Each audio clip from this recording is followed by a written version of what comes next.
Hello বন্ধুরা, কেমন আছো সবাই? আশা করি সবাই খুব ভালো আছো, আমিও ভালো আছি। তো আজ অনেক দিন পরে আবার চলে এসেছি তোমাদের কাছে একটা রেসিপি শেয়ার করতে। সেটা হচ্ছে কি, সেটাই তোমাদেরকে জানাবো।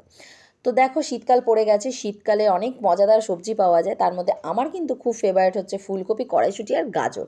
এই তিনটে সবজি আমার খুব ফেভারিট। আর সেই জন্যই ফুলকপির আমি আজকে একটা রেসিপি বানাতে চলে এসেছি তোমাদের কাছে শেয়ার করতে। সেটা হচ্ছে ফুলকপির রোস্ট। দেখো, যে সমস্ত সবজিগুলো আমি তোমাদেরকে এখন বললাম সেগুলো কিন্তু গরমকালেও পাওয়া যায়, কিন্তু শীতকালের সবজির ব্যাপারই আলাদা। গরমকালেও আমি রোস্ট প্রায় বানিয়ে থাকি, কারণ রোস্টটা আমি আমার বর দুজনেই খুব পছন্দ করি। তো এটা হচ্ছে শীতকালের প্রথম আমার ফুলকপির রোস্ট বানানোর রেসিপি তোমাদের সাথে শেয়ার করছি। তো দেখো, ফুলকপিটা আমি একটুখানি হালকা ভাপিয়ে নিয়েছি। আর আলুটা আমি কেন দেখাচ্ছি তোমাদেরকে সেটা তোমাদেরকে জানিয়ে দিই। আলু আমি না প্রত্যেকটা সবজিতে আলু দিতে খুব ভালোবাসি, কারণ আমি আলু খেতে খুব ভালোবাসি। তো রোস্টে একদমই আলু দেয়া হয় না, কিন্তু আমি রোস্টে আলু দিয়েই বানাচ্ছি। আর এখান থেকে আলুগুলো বেছে বেছে আমার মেয়েও খাবে, সেই জন্য। তো দেখো, আমি আলুটাও একটু হালকা করে ভেজে নিয়েছি। তোমরা শুধু ফুলকপিরই বানাবে, কোনো অসুবিধা নেই, আমি আলুটা শুধু দিই। তো ফুলকপিটা আমি হালকা করে একটু ভাপিয়ে নিয়েছি। ভাপানোর পরে আমি জল ঝরিয়ে নিয়েছি। ওদিকে আমার আলুটাও ভাজা হয়ে গেছে।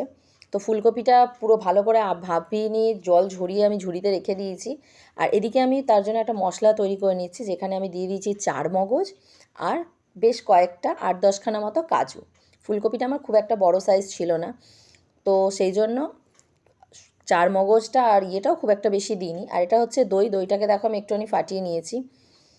দইটাকে একটু ভালো করে মিক্স করে নিচ্ছি, যাতে দইটার মধ্যে যে একটু গোটা গোটা ভাবটা থাকে সেটা যেন না থাকে।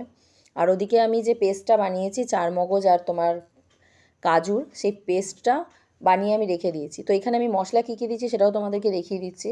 নুন দিয়েছি, হলুদ দিয়েছি, জিরে, ধনে আর কাশ্মীরি গুঁড়ো লঙ্কা। তো দইটাকে ভালো করে ফাটিয়ে নেওয়ার পর আমি এই মশলাগুলো এখানে দিয়ে দিয়েছি, দিয়ে এটাকে ভালো করে মিক্স করে নিলাম। মিক্স করার পরে আমি এখানে দিয়ে দিলাম 4 মগজ আর কাজুর যে পেস্টটা বানিয়েছিলাম সেটা। সবগুলোকে আমি একটুখানি মিক্স করে নিয়েছি। দইটা অবশ্যই টক দই হবে।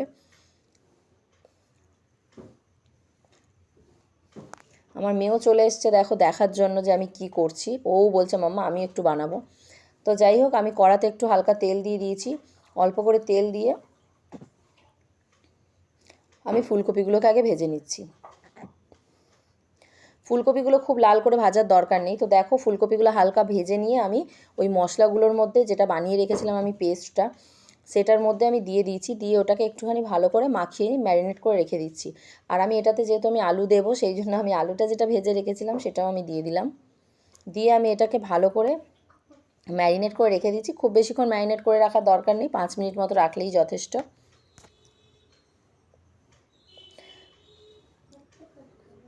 তো ম্যারিনেট করে রাখার পরে আমি কড়াটার মধ্যে আবার একটু তেল দিয়ে নিলাম। তোমাদের যদি কড়াতে তেল থাকে তাহলে আর দেওয়ার দরকার নেই, যেহেতু আমার কড়াতে তেলটা অনেকটাই কম ছিল, সেই জন্য আমি আরেকটুখানি তেল কড়াতে দিয়ে নিয়েছি।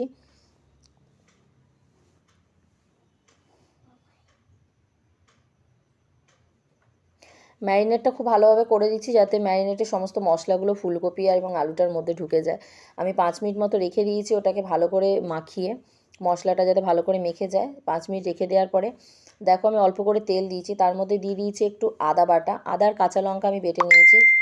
ঝাল খুব একটা আমি দিইনি, সেই জন্য আদার কাঁচা লঙ্কা বেটে নিয়ে ওটাকে একটু গরম মশলা, গোটা গরম মশলা কিছু দিয়েছি, সেটাও তোমরা দেখতে পেলে। গোটা গরম মশলা দিয়েছি, যেটা যেটা হয় দারচিনি আর কি। দারচিনি, গোলমরিচ দিয়েছি দুটো, জিরে দিয়েছি, শুকনো লঙ্কা দিয়েছিলাম একটা, আর দিয়েছিলাম এলাচ আর লবঙ্গ। দেওয়ার পরে যে মিক্সচার প্রোটেক্টনি ভেজে যখন হালকা একটু গন্ধ বেরিয়েছে, তারপর আমি এখানে যে মিক্স করে রেখেছিলাম ফুলকপিটা, সেটাকে আমি দিয়ে দিয়েছি, যেটা ম্যারিনেট করে রাখা ছিল ফুলকপি আর আলুটা।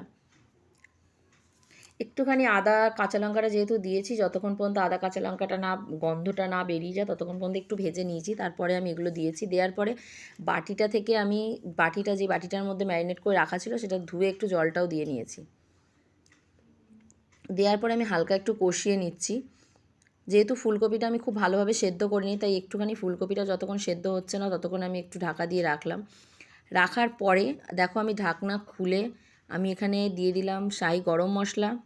আমার ফুলকপিটা কিন্তু ভালো মতো সেদ্ধ হয়ে গেছে, তাই আমি গরম মশলা দিয়ে দিলাম এবং তার সাথে দিয়ে দিলাম অল্প একটু ঘি।